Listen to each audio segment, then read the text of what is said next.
Let me tell you a little bit about how Judas thought, and which is understandable.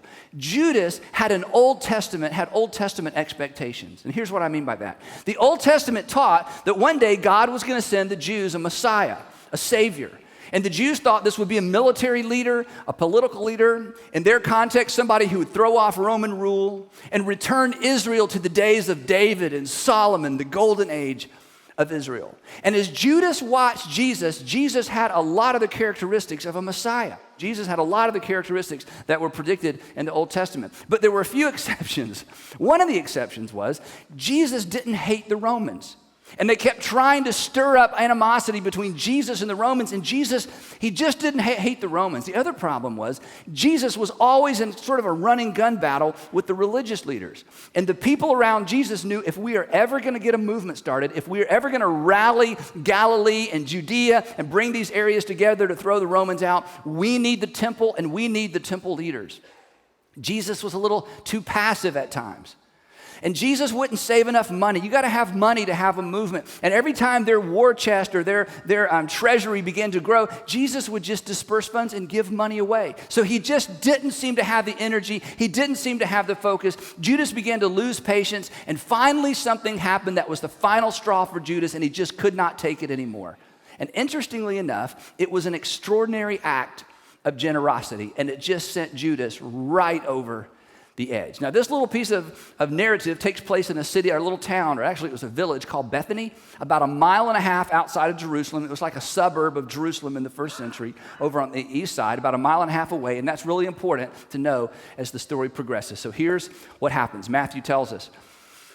While Jesus was in Bethany, this little town, in the home of Simon the leper, and no one really knows who Simon the leper was, but they did apparently, and people reading this in the first century did, a woman came to him with an alabaster jar of very expensive perfume, which she poured on his head as he was reclining at the table, to which we say, that's weird and that's gross. And I hope Jesus doesn't ask me to do that, okay? And he won't. So you got to get the picture. They're reclining. That means they're on their elbows. They're not sitting in chairs. They're being served a meal.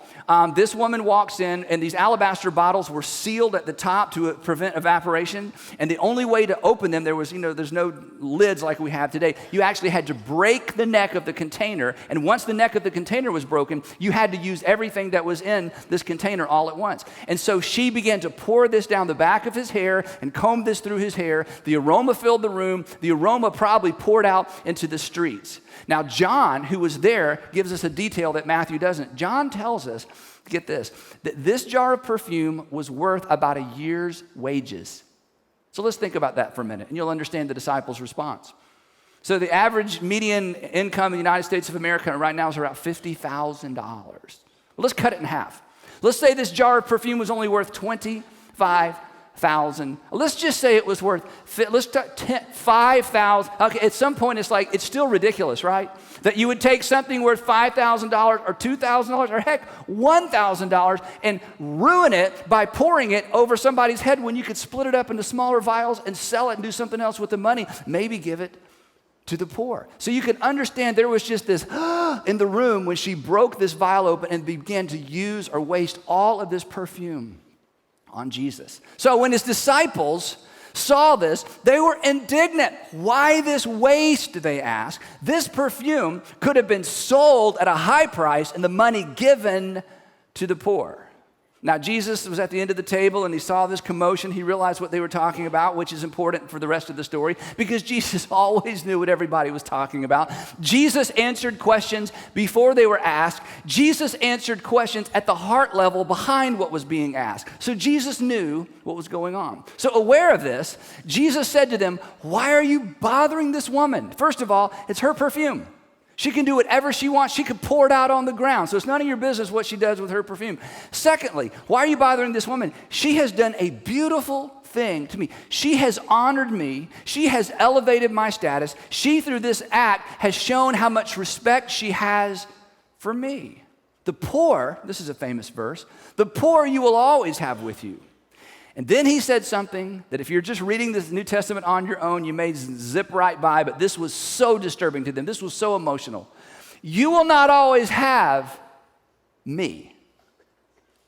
What do you mean you won't always have me? When she poured this, that he continues, when she poured this perfume on my body, she did it to prepare me for burial. Like, wait a minute, burial? Burial like you're going to die? You can't die. You're Jesus. You're the Messiah. Hello. Messiahs don't die. Do you know how long we've been waiting for you? Do you know that our fathers and our fathers' fathers and our fathers' fathers and all the way back to Abraham, we've been waiting for you that somehow God's going to bless the nation, the whole world through the nation of Israel?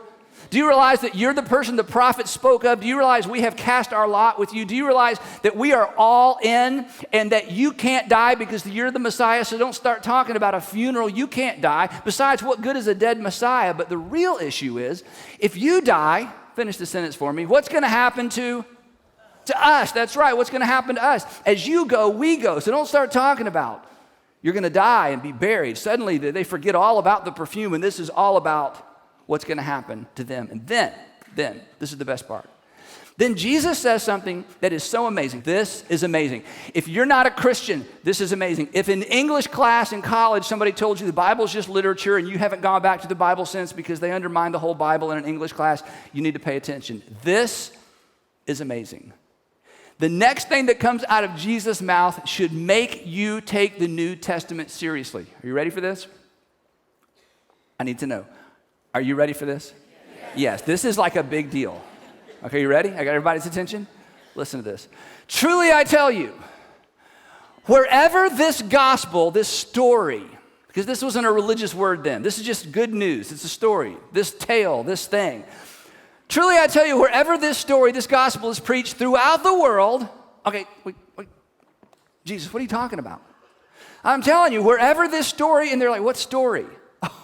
Guys, you're a story. This is part of a story. They're like, we're in Bethany. We're in the middle of nowhere. There's like 15 of us. Jesus is going, oh, you don't get it. See, this is a story. And wherever in the world, wait. What do you mean the world? Oh, yeah. See, this thing that we are experiencing together here in this home around this table in Bethany, this little incident is going to be shared all over the world. Just curious, how many of you had already heard this story before you came in today? You'd heard or read this, yeah. That should make you sit up straight, think a little bit more seriously about Jesus. Jesus didn't just predict his death and resurrection. Jesus predicted that many thousands of years later, all over the world, in languages no one knew about, in countries that had not even been established yet, that this incident that they were experiencing together would be shared all over the world. Are you kidding me? And then look at the rest. What she has done will also be told in memory of her. And most of you are not hearing this story for the first time. You are remembering a story that you've heard perhaps since childhood. Do you know how amazing that is? They're just kind of going on having a meal, all upset with Jesus because perfume was wasted. He's going, we're making history. This little thing will become a story that people all over the world hear, and sure enough, it happened. Wow. You see, if you should be a Christian, I'm just telling you, look up here. Even I know you know some weird Christians and you're not so sure about Noah's Ark and all that. Okay, forget all that for a second. You should take the teachings of Jesus seriously because of things like this. And the New Testament is full of things like this, where Jesus predicted that one day there would be a gathering in his name. And these incidences, these things that they were experiencing real time would be recorded and shared throughout the world. I just think that's great. I can tell by the look on your faces, y'all don't think that's so great, but it's really great. You just have to trust me. Okay, now, then John gives us a bit more detail about what went on in this little dinner gathering. John gives us a little bit more detail. He says that actually it wasn't just that the disciples were indignant over the fact that this perfume was supposedly wasted. John tells us, and John was there, and John knew personally all the characters. John says it was actually Judas who stirred up the animosity against this woman. And John also tells us that the reason he was concerned was not because he wanted the money to be given to the poor. Judas was the treasurer. In fact, John, who knew Judas personally, calls Judas a thief because Judas used to steal money from the treasury of the disciples that they used to fund their travels and fund the things that they were doing all over Judea and all over Galilee. Now, for Judas, this was the end. This was the end. Okay, Really? I mean, here you're supposedly the Messiah. We're going to conquer, throw off the Roman Empire. You know, we're going to get things going. We're going to restore Israel. And here you allow this much money, this much value to be wasted on you. I think this has become a little bit too much about you, Jesus. I think you've lost perspective. This is not moving along fast enough. I'm wondering if maybe I've wasted these years of my life following you because this isn't going anywhere. And if you are not worried about this kind of waste of money, maybe I need to do something different with my life. I'm not sure I can trust you anymore. And the text tells us, Matthew tells us that then, like right after this event in Bethany, right then, one of the 12, the one called Judas Iscariot, went to the chief priest 1.5 miles away in Jerusalem. He excused himself. He said, hey, I got some business in Jerusalem I need to take care of. He went to the chief priest and asked, what are you willing to, let's read this together. What are you willing to, everybody, one more time. What are you willing to, if I deliver him over to you? Now, we don't know if Judas was just impatient. We got to get this thing going, and maybe if I stir things up, Jesus will have to throw off his rabbinical robe and start acting like a Messiah for a change. Maybe Judas was just so discouraged with the whole thing, he didn't care anymore. He just needed to do something to make sure that he was, reimbursed for all the time he had spent. We don't know if he was trying to force Jesus' hand. We don't know exactly what was going on inside of Judas, but one thing was for sure. He was going to profit. Either way. Either way this thing went, he was going to come out on top. Now, this conversation with the chief priest is super important because of this word right here. Now, those of you who've been attending one of our churches for a while, you know the answer to this question. What kept the Pharisees and what kept the teachers of the law and what kept Caiaphas specifically? What was the thing that kept them from arresting Jesus? Why did they need Judas's help? One word. The what? The crowds, that's right. Everywhere Jesus went, there was a crowd. Judas was an insider, and he says to these religious leaders, I can get Jesus away from the crowd, and I can deliver him to you where there is not a crowd. And they said, that would be worth something. And so the text tells us, they counted out 30 pieces of silver. When I was in the 3rd or 4th grade, my grandfather, who was my favorite grandparent, and you'll know why in just a minute, my grandfather, and why he did this, I do not know, he gave me, as a 3rd or 4th grader, 50 old silver dollars. Now, why would you give, I didn't even give my kids my Hot Wheels car collection until they were in middle school, okay? Because I knew they would probably break it and destroy it and it would get spread out all over who knows where. But my grandfather, who is my favorite grandparent, he also gave me an alligator, which I did not bring today. Okay, he gave me a live alligator. I came home from his house. Hey, Mom, guess what Granddad gave me? An alligator. She's like, oh, great, we have an alligator. So he gave me these, so as I was reading this story, I thought 30 pieces of silver. I have 30 pieces of silver. I have 50. So these are old silver dollars. So I went and I gathered them and I sat them on a stack on the side table as I was kind of getting ready. And I kept looking at this thinking, wow, think of this. Judas. I mean, we sing about Jesus. We try to picture Jesus. And, whatever your picture of Jesus is, he looks kind of like you, doesn't he? Just a little older, better beard. But he, we don't know. Think of this.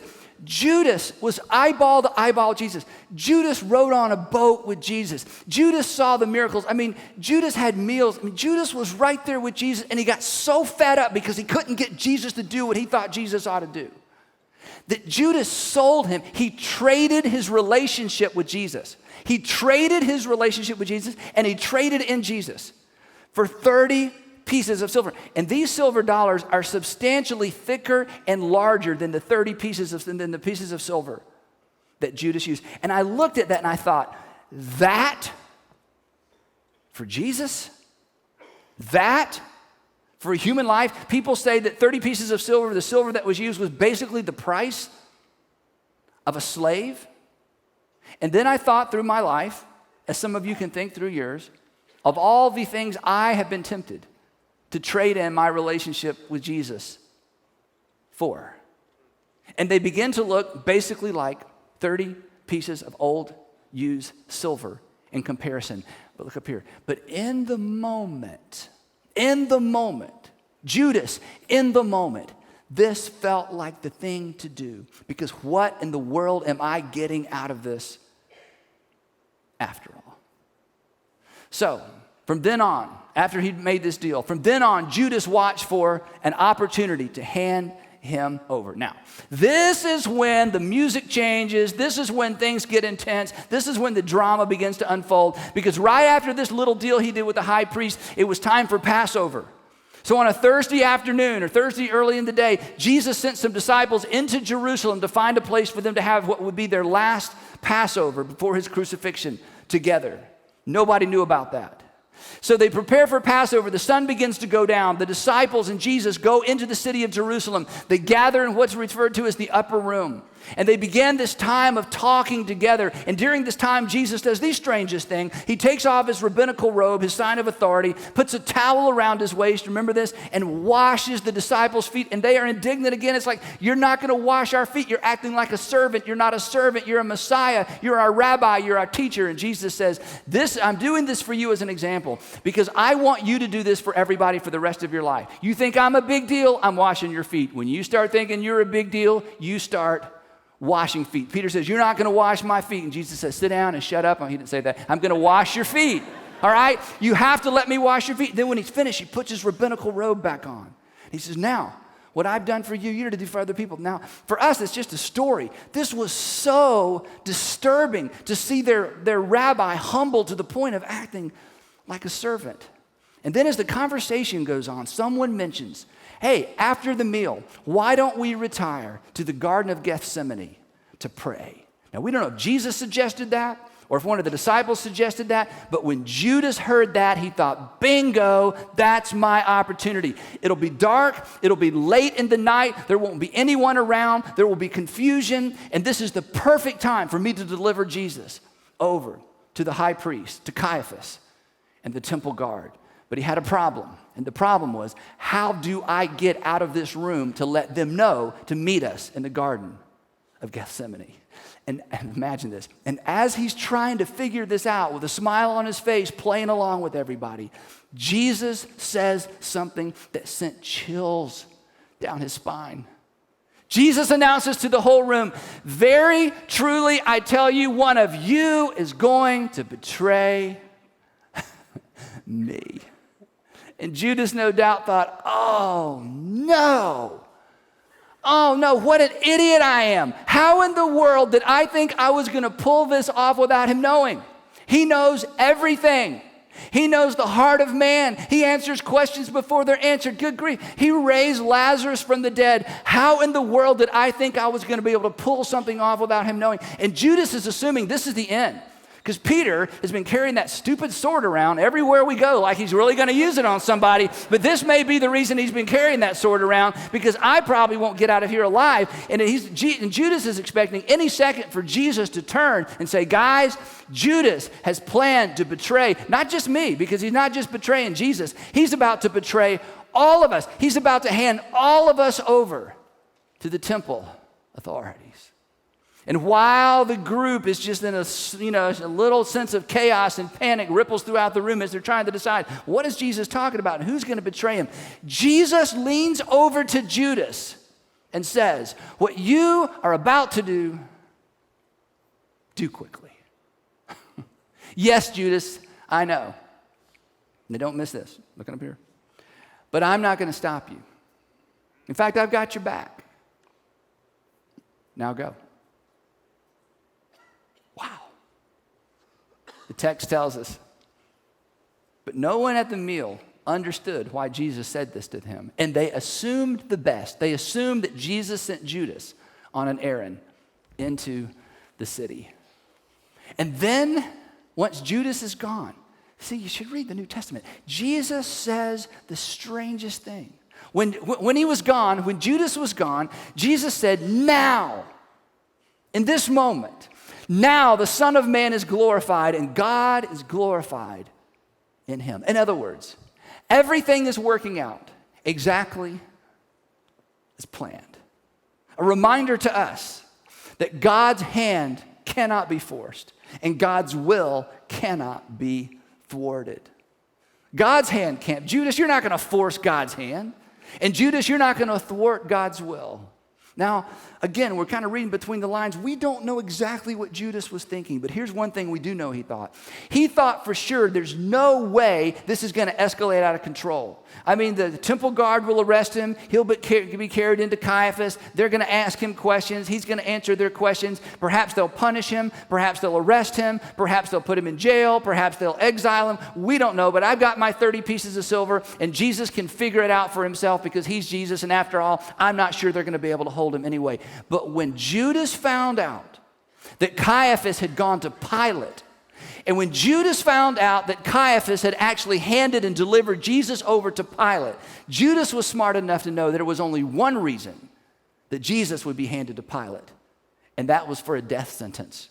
Because the Jews could do everything in their law to punish people except execute people, and the Jews didn't need the Romans for anything except permission to execute a criminal. And when he found out it had gone that far, and when it dawned on him, Jesus isn't even resisting this, he realized what he'd done. And the text tells us that when Judas, who had betrayed him, saw that Jesus was condemned, he was seized with remorse, and he returned the 30 pieces of silver to the chief priest and the elders.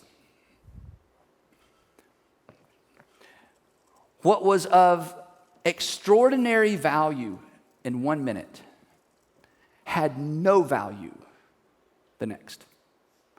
What was worth trading Jesus in for 1 minute was an embarrassment the next. What he sacrificed his relationship with Jesus for 1 minute was something he wished he'd never done the next.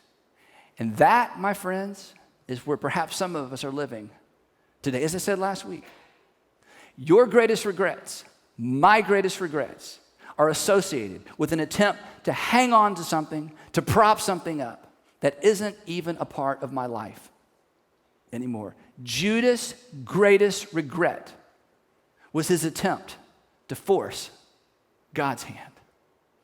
I have sinned, he said to them, for I have betrayed innocent blood. What is that to us? They replied. And then here's a powerful statement. That's your responsibility. That's your responsibility. So Judas, you've heard this part of the story, I bet. So Judas threw the money into the temple and left, and he went away and he hanged himself. And Judas, to use a Jesus phrase, Judas gained a 30 pieces of silver world and lost his soul. Now, here's why this is such a big deal to me. Here's one of the things that drives me as a pastor. Here's one of the things that breaks my heart. Here's one of the reasons that I sometimes just want to crawl up in everybody's face and say, come on, you can do this. And come on, you don't need to do this. And why in the world are you hurting yourself? And why are you undermining your own happiness? And why are you undermining your own faith? Because too many people reject Jesus to preserve something they're going to lose in the end anyway. And then they hurt themselves along the way, and they hurt the people around them. I've seen, you've seen, we've got our own stories of us or the people around us or people we love who in an attempt to preserve something they're going to lose anyway, reject Jesus, reject God, hang on to old, arguments against God that they haven't re-examined since high school or college or graduate school in an attempt to hang on to something that every single day has less and less and less appeal and less and less and less value. And it breaks my heart as it breaks your Heavenly Father's heart when we decide there's something more important than a relationship with our Heavenly Father. Because whatever that thing is, immediately begins to lose its appeal. But here's the thing that should scare us. When we barter with God, when we bargain with God, when we resist God rather than surrender, we, like Judas, are responsible for the outcome. When we barter with God, we are responsible for the outcome of the journey. That's the Pharisees, that's the chief priests saying, hey, Judas, that's your responsibility. That's your issue. You chose to betray Jesus. You chose to walk away. Now the outcome is completely up to you. And here's the thing that should scare us. Apparently God will not get in the way of you having your way. And God will not get in the way of me having my way. And God will not get in the way of us having our way. He won't rob us of the responsibility and the outcome that's associated with our decisions.